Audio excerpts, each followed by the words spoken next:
Langit di timur bergemuruh ketika dua sosok muda, Tantri dan Kiara, melesat di udara dengan kecepatan luar biasa. Namun, perjalanan mereka menuju timur tiba-tiba terhenti oleh sesuatu yang tak terlihat, sesuatu yang pekat dan mematikan. Di depan mereka, 5 sosok berjubah hitam dan berjanggut panjang berdiri di udara. Auranya penuh tekanan yang seakan-akan menelan cahaya di sekitar mereka. Udara menjadi berat, dan keheningan mencekam menggantung di tempat itu. Haha, sudah lama aku menantikan pertemuan ini, ucap salah satu dari mereka. Sosok tertua dengan janggut putih yang lebat. Ia menyeringai. Bibirnya mengerucut seperti hendak menertawakan dua pendekar muda di hadapannya. Tantri, yang memegang gagang pedangnya dengan tenang, menatap mereka tajam. Mau apa kalian? Para tua bangka, tanyanya tanpa rasa gentar.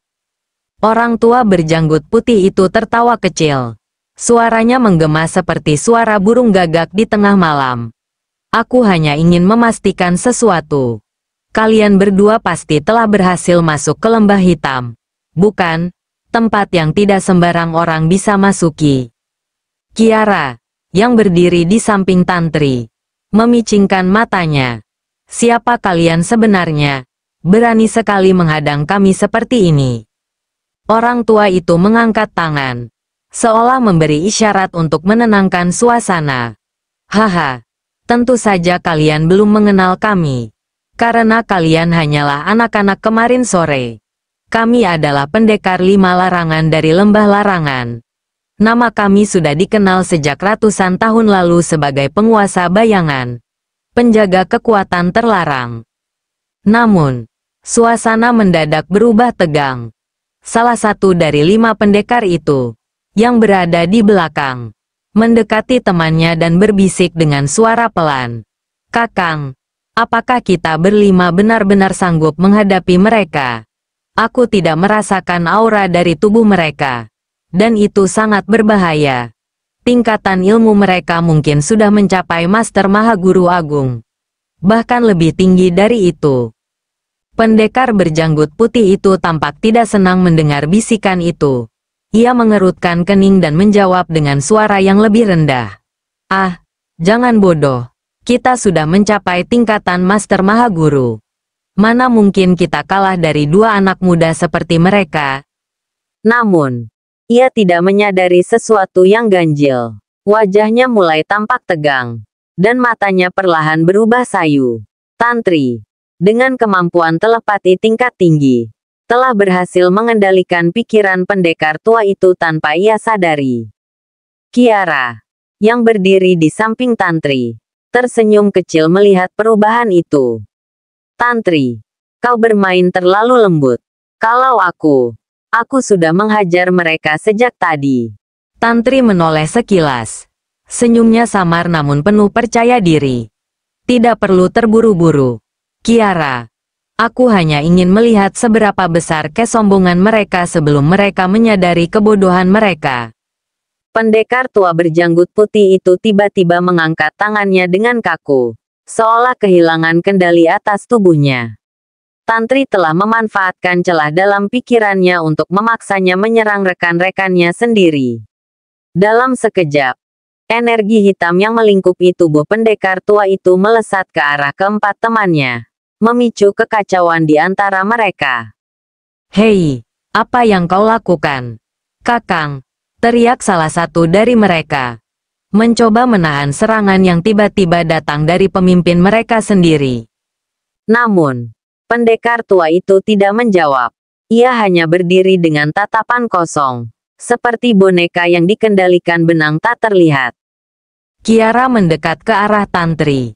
Suaranya pelan namun penuh rasa puas. Kau benar-benar tidak memberi mereka kesempatan. Ya. Tantri mengangguk pelan. Mereka hanya pembuka jalan. Ini baru awal dari apa yang akan kita hadapi di timur. Kita harus cepat sebelum ancaman sebenarnya muncul. Di sisi lain, di perguruan rembulan malam, lonceng besar berbunyi 2 kali. Menggemakan panggilan yang memerintahkan semua guru berkumpul di aula utama. Maha Guru Agung. Seorang lelaki tua berjanggut putih panjang yang telah mencapai tingkatan Master Maha Guru Agung tingkat 9. Duduk bersila di tengah aula, memejamkan matanya dengan tenang. Ketika semua guru telah berkumpul, ia membuka matanya perlahan.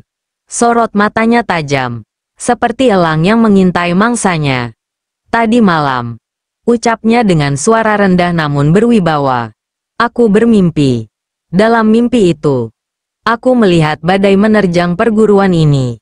Badai itu sangat nyata, dan aku yakin ini adalah pertanda buruk. Ancaman itu datang dari arah barat. Suasana hening.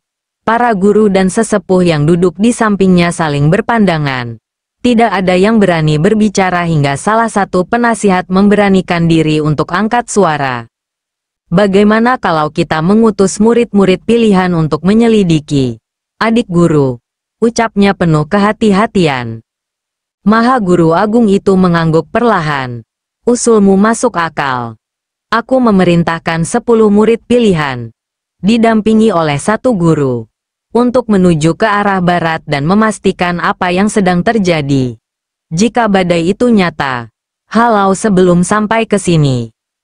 Siang itu, 11 sosok berbaju hitam melesat dari perguruan rembulan malam menuju ke barat, membawa misi yang penuh misteri dan bahaya. Namun di tengah perjalanan itu, ada satu hal yang belum mereka sadari. Pertarungan antara Tantri dan Kiara dengan 5 pendekar dari lembah larangan hanyalah permulaan dari badai besar yang akan mengguncang seluruh dunia persilatan. Bayangan gelap yang lebih besar sedang bergerak dari balik layar, siap menerkam siapa saja yang mencoba melawannya.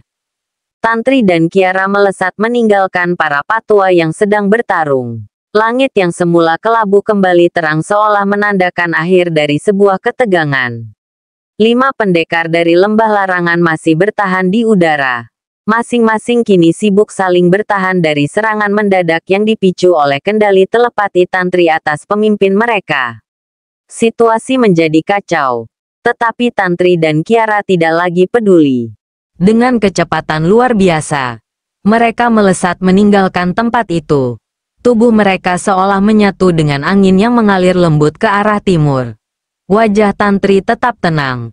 Sorot matanya lurus memandang cakrawala yang membentang jauh di hadapan mereka. Sementara itu, Kiara, yang melayang di sisi Tantri, menoleh ke belakang sesaat dan tertawa kecil. Mereka itu terlalu percaya diri, ucap Kiara sambil tersenyum mengejek. Mungkin mereka perlu lebih banyak waktu untuk sadar bahwa kita bahkan tidak menganggap mereka ancaman serius. Tantri hanya tersenyum tipis mendengar komentar itu. Biarkan saja. Kita punya tugas lebih penting daripada meladeni kesombongan mereka. Lagi pula, mereka sendiri yang memilih jalan itu. Kiara mengangguk setuju. Ia mempercepat langkahnya di udara. Tubuhnya melesat lebih cepat dari angin, seolah ingin segera meninggalkan bayangan pertarungan yang baru saja terjadi. Namun, dalam keheningan perjalanan itu, pikirannya tergelitik oleh sesuatu. Tantri, panggilnya pelan. Apa kau merasa firasat aneh tentang perjalanan ini? Rasanya seperti ada sesuatu yang mengintai kita dari kejauhan. Tantri melirik ke arah Kiara tanpa mengubah kecepatannya. Aku merasakannya juga. Aura dari 5 pendekar tadi hanyalah permukaan. Ada sesuatu yang lebih besar menunggu kita di timur. Suaranya tenang. Namun ada ketegasan yang membuat Kiara yakin bahwa Tantri telah menyadari sesuatu yang penting. Mereka terus melesat, melewati pegunungan yang menjulang tinggi dengan puncak-puncak bersalju, sungai-sungai besar yang mengalir dengan deras, dan hutan lebat yang dipenuhi kabut tebal. Di kejauhan, mereka melihat sekawanan burung gagak beterbangan di atas lembah, seperti membawa pesan gelap dari dunia lain. Langit di timur tampak aneh. Awan-awan kelabu membentuk pusaran yang berputar perlahan, seolah menyembunyikan sesuatu di dalamnya. Tantri, ujar Kiara lagi. Kini dengan nada lebih serius. Kau yakin kita cukup kuat untuk menghadapi apapun yang ada di depan? Tantri menghela napas panjang. Tetapi tatapannya tetap penuh keyakinan. Kita sudah melewati banyak hal. Kiara, jika kita sampai di sini, itu karena kita memang sudah dipersiapkan untuk ini. Apapun yang menunggu di depan, kita akan menghadapinya bersama. Mereka akhirnya tiba di sebuah tebing yang menjulang di atas laut luas.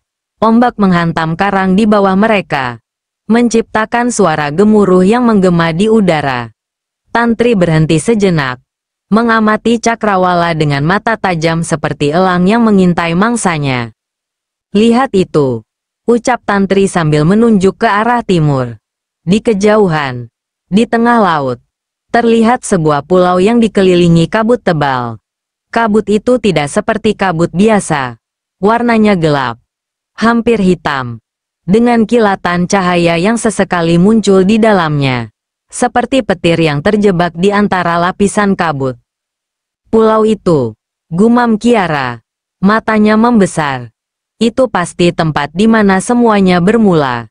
Tempat di mana rahasia lembah hitam dan badai yang diramalkan para guru berasal. Tantri mengangguk. Itu tujuan kita. Tapi sebelum kita melangkah lebih jauh, kita harus berhati-hati. Aku merasa pulau itu bukan hanya sekadar tempat biasa. Ada sesuatu di sana yang menunggu kedatangan kita. Kiara mengepalkan tangannya. Wajahnya penuh tekad. Apapun yang menunggu, kita akan hadapi. Kita sudah terlalu jauh untuk mundur sekarang. Tantri menatapnya dengan senyum tipis, lalu mengangguk. Baiklah. Ayo, kita lanjutkan. Dengan satu gerakan ringan, Tantri dan Kiara melompat dari tebing itu dan melesat ke udara, menuju pulau misterius yang terbungkus kabut gelap di kejauhan. Angin kencang yang menerpa wajah mereka membawa bisikan-bisikan aneh, seolah memperingatkan mereka tentang bahaya yang akan mereka hadapi. Namun, mereka tidak goyah. Dengan keyakinan dan kekuatan yang telah ditempa oleh berbagai pertempuran, mereka terus melangkah maju, menuju takdir yang telah menunggu mereka di ujung timur.